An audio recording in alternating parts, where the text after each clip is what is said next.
এই মজাদার পুঁটি মাছের চচ্চড়ির রেসিপিটি আজকে আমি আপনাদের সাথে শেয়ার করব। অনেক বেশি মজার হয় এবং যে কেউ খুব সহজে এটা বানিয়ে ফেলতে পারবে।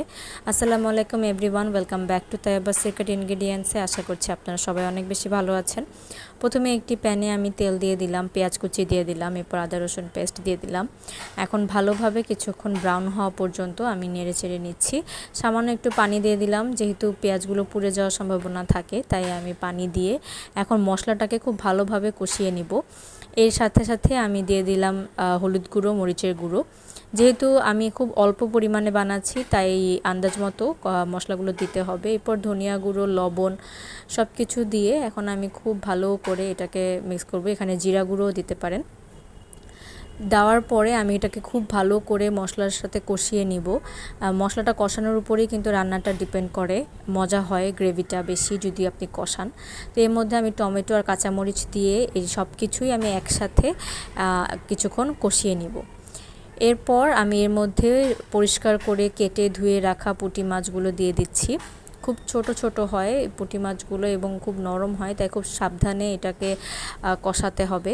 তো এখন আমি এটাকে খুব ভালো মতো কষিয়ে নিব, যেন মশলার কোনো স্মেল না থাকে, মাছের কোনো স্মেল না থাকে।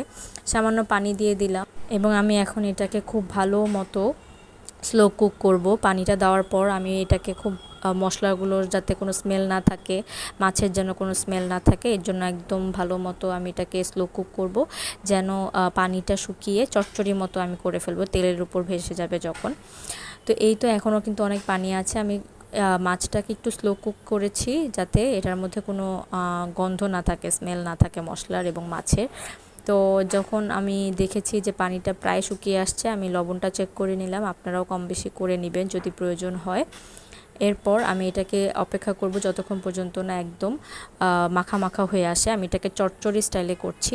তো এই পর্যায়ে আমি চেক করে তারপরে এর মধ্যে ধনিয়া পাতা দিয়ে উপর দিয়ে এটাকে গার্নিশিং করে ফেললাম। ধনিয়া পাতার ফলে খুব সুন্দর একটা স্মেল আসে, রিফ্রেশিং লাগে এবং ধনিয়া পাতার ফ্লেভারটাই আমার খুব পছন্দ, যে কোনো তরকারিরই স্বাদ একদম বাড়িয়ে দেয়।